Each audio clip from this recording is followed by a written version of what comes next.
guys, welcome back to another episode of Great Conversations with me, Laura Pickens. This conversation, it might not be great, but it is important, and that is the conversation of what's the deal with racism in America. The reason I'm talking about this is because when I get a new client and they finally have access to a native speaker from America and they get to ask the really interesting questions that they don't get to ask anywhere else, this question gets asked all the time. What's the deal with racism in America? So I'm going to tell you what I have told many of my clients, my perception of racism in America. Warning, it is biased, and every person talking about this conversation will be biased. I know what mine is, and I'm just going to give you a tour of my experience in America. So if you want to see how I did this look and also learn a little bit about American history, keep watching. Hey guys, we're going to do something a little different today. It's dramatic. We're going to do eyes first. And that is the biggest news of what I'm going to talk about today. Oh, also the fact I will be talking at length about racism in America. Small topic. So what's the deal with racism in America? I'm going to start this conversation by saying this is a controversial topic, and not all Americans agree about the situation, which for me is proof that it is still an issue in the United States. And that is my major point of this entire conversation, is that racism is very much alive in America. So before I get into my reasonings, I have to prove myself as an expert in this subject. So let me give you my background and you can decide whether or not my opinion is worth anything. I was born in California, in San Diego. One could say it was a very cosmopolitan place. It had people from all over the world, especially a lot of Southeastern Asian. We had people of all colors. We had Spanish as the predominant second language.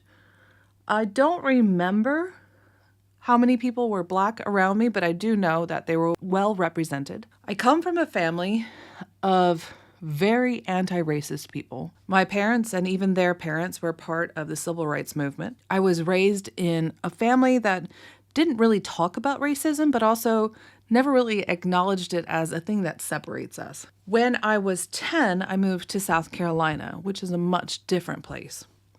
South Carolina was one of the original colonies of the United States. It's agricultural, which means it has plantations.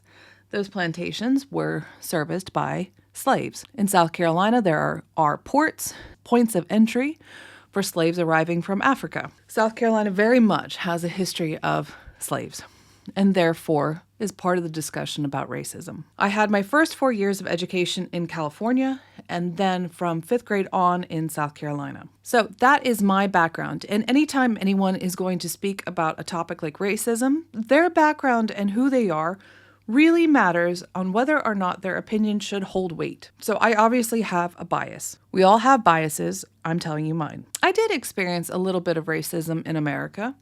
I remember there was a Black girl in my school who had been adopted by white parents, and that was a thing. We noticed that. And I remember there was one time some child had said some disparaging remark, maybe the N-word, and our class went on like lockdown. We had a huge discussion about it.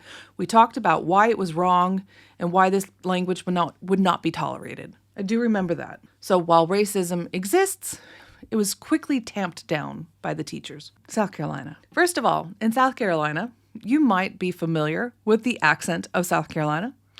That's where they talk like this, y'all. It is definitely Southern. It is definitely old, and it is definitely racist. I remember in 5th grade in South Carolina being told what the Civil War was about. Now, what's interesting, I had been told what the Civil War was about when I lived in California. When I lived in California, we began the conversation of American history. It's very quick that we get to the Civil War. That's 1861 to 1865. And it was fought over slavery. That's what I was taught in California. The southern states, the agricultural states that depended upon slavery for their economy, wanted to keep the right to keep slaves. And the northern states said, no, don't do that. That's bad. And the southern states said, you can't tell me what to do. We're going to make our own country. So that's basically what I was taught in 4th grade. Then in 5th grade in South Carolina, I was taught that the Civil War was about states' rights. It was about feeling oppressed by the North with its industrial economy, and the South couldn't keep up with the economy of the North. And it most definitely was not about slavery. Even as a 10-year-old, I understood that something was not right. It's not often that a child gets to have a very direct example of how teachers and education, it might not be the same everywhere. When I was 10, living in South Carolina, the Ku Klux Klan was still active, and they were still whispers of them about. I remember there was a very famous barbecue place where the owner was, I believe, even a member of them, and was very openly racist and hateful towards Black people. And then there was a boycott on it, and the restaurant went out of business. So it did look like that we were fighting back against this old racism that exists in these areas. But I also remember we would take field trips in school to plantations to look at the beautiful, amazing fields and the wonderful house and the wonderful pieces of history. Oh yeah, and here's where the slaves lived. There are people who still want to get married at plantations. It is a aesthetic that is Southern and adored. Plantations where people were held prisoner against their will, forced to work and tortured and raped and murdered, Southern style. By the way, to correct the understanding about the Civil War, it was fought about states' rights, the right to keep slaves. It's right there in the documents. You read the documents of secession, where they stated their reasonings for wanting to leave the United States. It says right in those documents, it's about slavery. But we were taught that it was not. It is a deliberate fact to hide the truth. There is acknowledgement and understanding what they're doing is racist. Now you might be thinking, that was a long time ago. Surely it can't be the same as it was. So let's take it out of school. Let's talk about when I was older and I was working. I worked for a small construction company owned by just some local men. It's not like a big franchise. It's not a big corporation. I think the whole company had about a little over 100 employees. And every manager was a white man. And I was told quite clearly that there would never be a Black man to work in that office, or at least not. I think they did eventually hire one architect, but he was the outside guy.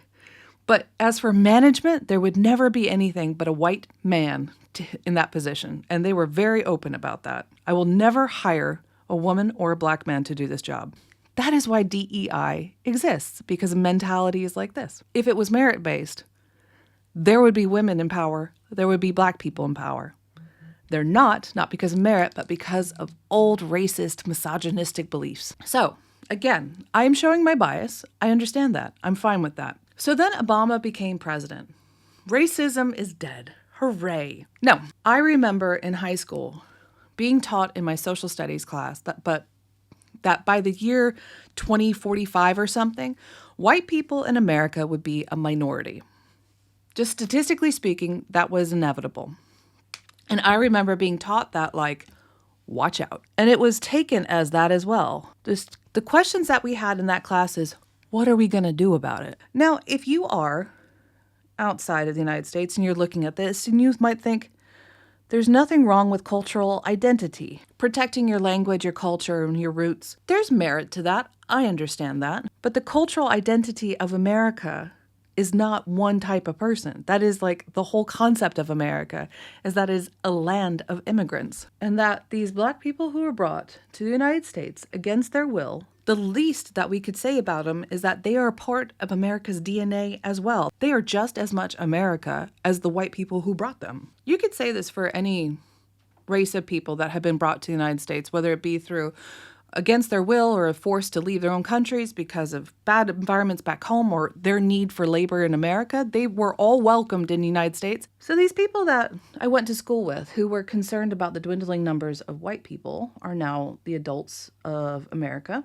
They're the ones screaming for getting rid of DEI. They're the ones who feel that they are on an existential crisis of the changing genetics of America. And it is based, and I want you to hear me well, that they do not believe that Black people are as human as they are.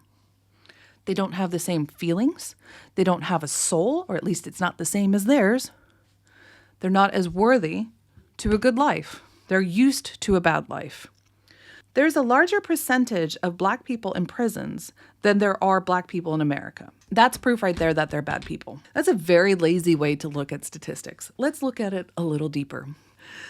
Black people, when they commit the same crime as a white person, are more likely to be imprisoned and more likely to be imprisoned longer and more likely to have a higher bond than a white person. Statistically, the system is stacked against them. So while it looks like Black people commit crimes more, it's actually that they get punished more harshly for the same crimes. That's one factor. The other factor is generational poverty. So you say things are good now. They used to be bad, but they're good now. So what's the problem? The problem is the repercussions over time. If your mother did not go to university, if your father did not go to university, you are less likely to go to university. And when we have an entire society of people who were kept from going to university, having children, well, they're not as likely to go to university because their parents didn't, and their parents didn't, and their parents didn't. We have some really strict laws on what kind of information you can give during a job interview or handing your resume. For example, it's very common to include a photograph here in Russia as part of your resume. In fact, you must include it. In America, you absolutely don't, because in that photograph, you can see someone's race, gender, and age, and it is illegal to discriminate on any of those factors. Because if it wasn't there, places like my old construction company would only hire middle-aged white men. Even if there were applicants that were better suited to the job, they just wouldn't be welcomed. Same thing is true about universities, applying for housing.